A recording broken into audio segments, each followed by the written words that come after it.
Where are we? I believe like we are flirting with the top, maybe a month or two away. And then the stock market starts to sell off for potentially a year or two, and then the recession follows a few months or quarters after. Gold and silver, I think, are the one silver bullet, pardon the pun, that I think will keep going higher even when the stock market flounders. At the birth of our nation, our forefathers took a stand with their lives, their fortunes, and their sacred honor to establish liberty from oppressive political and financial tyranny. Now you can take a stand as well to declare your personal liberty from inflation and the banks. I'm Kaiser Johnson with Liberty and Finance, and these are the 4th of July week specials while supplies last. First, we featured 2024 American Silver Eagles at just $5.95 over spot. Next, we have 2024 Gold 1/10-ounce Eagles at $39 over melt per coin. And finally, in a Liberty and Finance exclusive, we have pre-33 AU Gold $10 Liberties at just $59 over melt. To order our specials or any of the many other options we have available, call us at 1-888-81-LIBERTY. That's 1-888-815-4237. We're available after hours and on weekends, and we look forward to speaking with you. Happy 4th of July. Hey everyone, this is Elijah K. Johnson with Liberty and Finance. And back with us today is our good friend Chris Vermeulen from thetechnicaltraders.com. Chris, thank you so much for joining us today. Hey, always a pleasure, Elijah. Well, it's great to have you today. And a reminder to our viewers, in addition to your website, you have a YouTube channel, which people can subscribe to. So make sure to just subscribe to here at Liberty and Finance, and also your YouTube channel, which we'll put in the description of this video here. I did want to get your take on gold and silver today. Silver is popping back above the $30 level. Gold is also rallying. Your take on what we're seeing today? Yeah, so we're definitely seeing a nice pop in the precious metal space, including even miners, which is nice to see. When it comes to gold, silver, they're pretty much the same trade, in my opinion. When we see the precious metal space move up, we see both of those rally. Gold has got this beautiful chart pattern. It's had multiple patterns like this over the past couple of years, and it always points to higher pricing. I think we'll see if today is a kind of a one-day pop. We've seen this in silver. If you look at the daily chart of silver or gold, every time over the past more or less 2 months that we've had a big rally day like today, the very next day the market sells off. We see a big sell-off in the precious metal space. So this is exciting to see, but the question is, do we have some follow-through, or are gold and silver still kind of digesting the recent rally and the bull flag pattern that they formed, and they just need more time? I do think we're going to see both of them move higher. I think silver is going to go $34, $36 an ounce over the next 2 to 3 months. I think gold is going to rally to $26.50, $27.50 over the next 2 to 3 months. We're in that sweet phase where the stock market, I believe, is on its last legs. Unemployment is starting to rise. We're starting to see a lot of different things, including the energy space. Consumer industrial stocks are doing well. All the things that come to life and perform right before the stock market comes to an end. And precious metals are kind of the sweet spot that can buck the trend and really start to take off here. And the monthly chart of gold and silver, if we were to scroll back, if somebody was to look at the charts, you would see that there was like a 4 or 5 month rally in gold and silver just before the 2008 financial crisis. And I believe that's the rally we're in right now. I still think we have 2 or 3 more months left. We've already seen them have a nice move over the last several months to the upside. And I'm really excited for the precious metal space short term.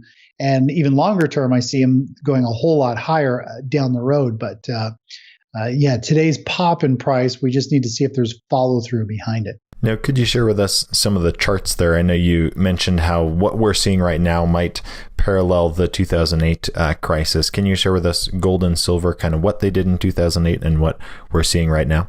Yeah, if we take a look at the gold and silver charts, I'm going to move to the monthly chart of silver. And you can see here we have a very nice run starting in silver heading up here. And I do believe silver is going to run to potentially $36 an ounce over the next few more months. Now, remember, each bar here is 1 month. So we could still have a few more nice months as this market moves higher. Now, we've had a multi-year consolidation. We started a new super cycle, a new massive move in the precious metals and commodity space in 2019. And if we were to go back, as you were talking, you mentioned there, Elijah, back over to what happened back in the 2008 crisis, well, we had precious metal space break out into a new super cycle. We had a multi-year consolidation, just like we've experienced over the past few years now. And then we saw a rally up in silver just before the stock market crashed, before we came into the economy and going into a recession. Silver had a big percentage pullback, about 60 or so percent. But we're in this rally phase. I believe we still have higher pricing to go for silver. I do believe we'll see silver and gold pull back to some regard later once we get into more of a market reset. But I do believe, short-term wise, silver's got some nice percentage to the upside. I do think silver could be back at this price in a few months from now, or maybe potentially next year, but that will be the beginning of the next major move where it'll be similar to 2008 bottom, and we go into a multi-year rally in silver. And my upside projections are about $50 for silver for the first. That will bring us up to the highs that we saw in 2011. And then it goes up to about $82, $83 an ounce for silver. So I believe there's a lot of upside potential in silver.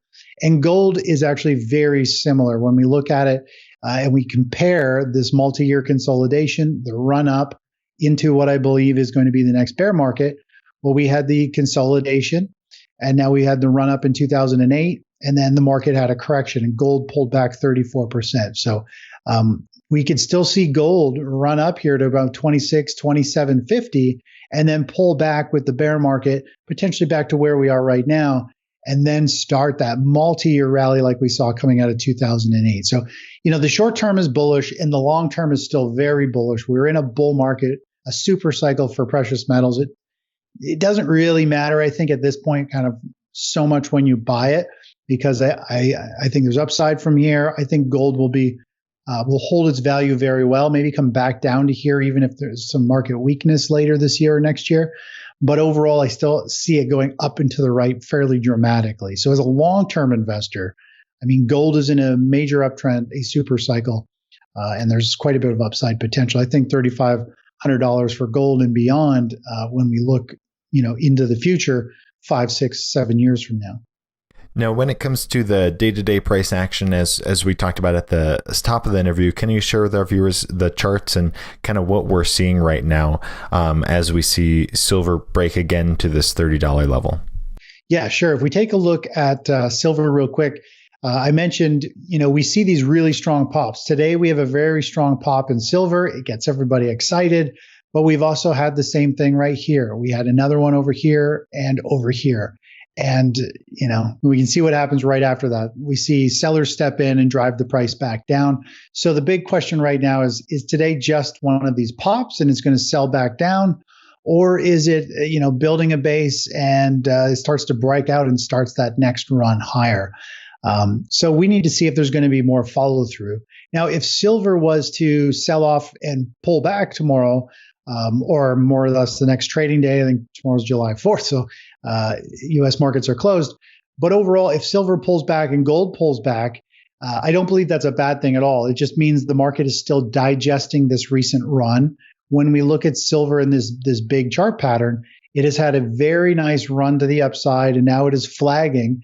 And eventually it will break and it'll move much, much higher and have a big rally. But trading sideways, there's nothing wrong with it. All it's doing is changing ownership of people who hold silver and gold, who are getting scared, and it's putting those ounces into somebody's hands who are comfortable holding it for the longer term. And gold is very similar when we look at it. We have these nice 1 or 2 day bounces, and then they sell off right after those moves. And of course, gold is just consolidating, which means it's just taking a breather, a pause, because it's had a very nice run. The last time we saw a big run was over here, and then it took a multi-month pause, just like it's doing right now. So the charts are very bullish. And today might be the start of something. We'll have to see over the next few trading sessions if we get some follow through, because if we do, they're going to be off to the races. 26.50 for gold. It'd be a very nice run to the upside, and we'll probably see silver and miners do very well in the short term. Now, I know you are looking for a financial crisis and a collapse in the stock market here.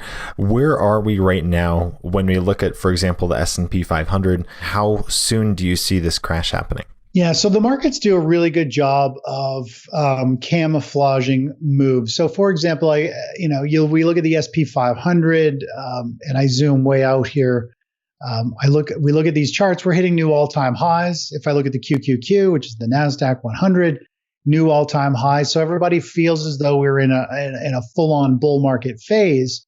But the reality is, if we were to look at the Russell, like the small cap stocks, they put in a top, and they're really struggling in a sideways move. We're not seeing broad market movement. Not only do we see, for example, precious metals and energy do very well in this phase, which energy stocks are trading right near all-time highs. So are industrial capital goods. When these three sectors and commodities do very well, that usually means we're right near a market top.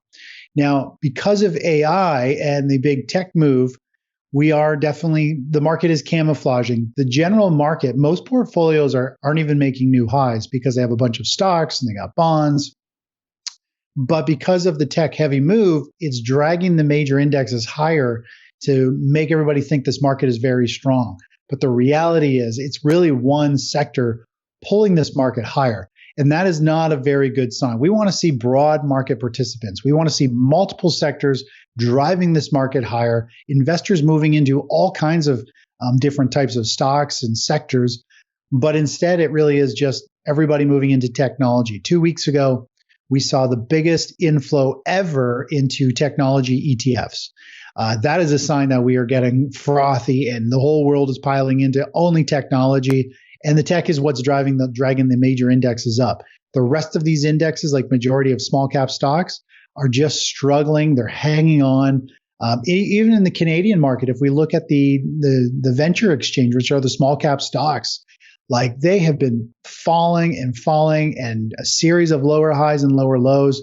I mean, there's just no strength in this market. It's just AI has masked and dragged the markets up. I'll tell you, when the tech bubble starts to unfold and starts to burst, and all these late bloomers who are chasing pricing getting in at the very last like high level or near the top, what I believe, once the price starts to sell and they start to panic and dump those shares, man, the stock market is going to fall fast because the stock market is already very weak. And then you take these super powerful tech companies that are going to get sold all at the same time. They're going to fall very quickly, and this market is going to collapse. And that's kind of where I think we're at. I think this year we're going to see the stock market top. Very hard to say when. We're long the stock market right now. I believe, you don't want to pick a top. You want to ride the market until it reverses. But we are definitely in that stage where gold and silver are, to me, the lowest risk, highest probability play. I think gold is the number one. Silver's second place just because it's really volatile. And I don't like things. If you put a lot of money into something, I don't really want it to swing 15 or 20%, really quickly. So it depends on your position size. But I believe even if the stock market stalls and starts to go down for a few months here, gold and silver, because they're disconnected from the stock market, can keep going higher. And that's the phase that we're in right now. Now, with respect to gold and silver, when you had talked about obviously a rally coming, but then also a pullback coming, it seems like gold and silver probably won't pull back below the levels they are right now. Your perspective on that, do you see that, as you mentioned, kind of a high reward, low risk position? It seems like lower prices for gold and silver are quite unlikely right now. Yeah, I think gold and silver are going to hold up and go higher, no matter what the stock market does, because that's just kind of the type of market environment we're in. It's the cycle that we're in. You wanted to know where we were, Elijah. My belief is we are like right at a market top. Everything is telling us it is a sector-driven market. One market is lifting the stocks. Everything that comes to life just before the stock market tops has come to life. The yellow cycle here, which is the economic cycle, we have unemployment starting to rise. Every time it gets above the 24-month moving average, we go into a financial crisis, a recession. So, where are we? I believe like we are flirting with the top, maybe a month or two away. And then the stock market starts to sell off for potentially a year or two, and then the recession follows a few months or quarters after. So there's, as you just mentioned, gold and silver, I think, are the one silver bullet, pardon the pun, that I think will keep going higher even when the stock market flounders, because that's typically what they do, is they move as that defensive play of people worrying about falling stock prices. They're worried about the economy, worried about inflation, and they're worried about the banking system. I mean, the banks are going to get hit really hard. They always do in a recession. They're the ones who carry all the debt. And they don't even carry the debt. They like leveraged it. So, they're just, all these banks are just drowning in debt. And so people want to get away from the banks and preserve their capital in like physical assets, right? It seems like there is a movement towards that, and people are learning more and more about physical precious metals. I know last year we did see a banking crisis, and it seems like if the bank stocks continue to do badly, then that cannot mean very good things for the banking system itself. Yeah, I think the banking system is very weak. We just saw another quarterly record here in Canada of the banks stockpiling. I can't remember how many billions it was. It was ridiculous. It was huge. Record level that they stored away of cash last quarter. And the quarter before that was also a record, which they blew away. And I think it was even the previous 2 quarters. I mean, the Canadian banks are stockpiling billions and billions of dollars because they, I think, see this bubble bursting. They realize how weak. I mean, it's unbelievable how banks go bankrupt. They're supposed to hold our money, protect it, not take it and gamble it. But they realize they need to start stockpiling as much as they can because it's going to get ugly because they don't even know how to manage money, which is crazy. So for our viewers, what are the top plays that you're looking for protection? I know precious metals, obviously, you've mentioned, are a good bet right now. Anything else that you're looking to maybe step outside of the financial system or have an alternative there? Yeah, good question. So I believe we're going to see gold and silver rally for a couple of months, hopefully hit those targets. As soon as they hit those targets, I want to keep my eye on the US dollar index. UUP is an ETF to play the US dollar. I believe as gold and silver top out, the US dollar index will start to break out of its multi-year bull flag pattern, and it will start to rally. So you move out of the dollar, you move into you move out of precious metals once they rally, and then you move into the dollar index, which is a very slow and conservative trade. Very low volatility. It's less than the volatility of gold, so it's slow and boring, but it trends beautifully higher when the world and the economy is falling apart and stocks are falling. So it's a great play to move into after like if you're just trading gold for the short-term move, that would be. And if our viewers are interested in learning more, they can go to thetechnicaltraders.com. Also, your YouTube channel. Can you share with our viewers what they'll find there? Yeah, you can go to the YouTube channels. It's The Technical Traders. And more or less, I share videos where I walk through the charts and I cover pretty much all the sectors and assets and commodities and recap where we are, the big picture of what you and I just talked about. But then I zoom right in on the daily charts and some of the intraday charts and uncover some really interesting insight each week to figure out where each thing is moving and how to manage our positions. And I share the trades that I put on. And it's highly educational. So yeah, you can get my alerts and follow my videos. Any last thoughts before we let you go, Chris? I think we covered it. I think just be prepared for exciting time in the precious metal space and for the economy to come to a grinding halt here soon. Should be great to talk to you soon, Chris. And yeah, everyone watching, remember to subscribe, like the video, and also hit the bell icon when you subscribe so you get notified of all the new videos that are coming out. And also we'll put a link to Chris's YouTube channel in the description of this video. Thank you so much, Chris, for your time, and God bless. Thanks, Elijah. Take care. At the birth of our nation, our forefathers took a stand with their lives, their fortunes, and their sacred honor to establish liberty from oppressive political and financial tyranny. Now you can take a stand as well to declare your personal liberty from inflation and the banks. I'm Kaiser Johnson with Liberty and Finance, and these are the 4th of July week specials while supplies last. First, we featured 2024 American Silver Eagles at just $5.95 over spot. Next, we have 2024 Gold 1/10 ounce Eagles at $39 over melt per coin. And finally, in a Liberty and Finance exclusive, we have pre-33 AU Gold $10 Liberties at just $59 over melt. To order our specials or any of the many other options we have available, call us at 1-888-81-LIBERTY. That's 1-888-815-4237. We're available after hours and on weekends, and we look forward to speaking with you. Happy 4th of July.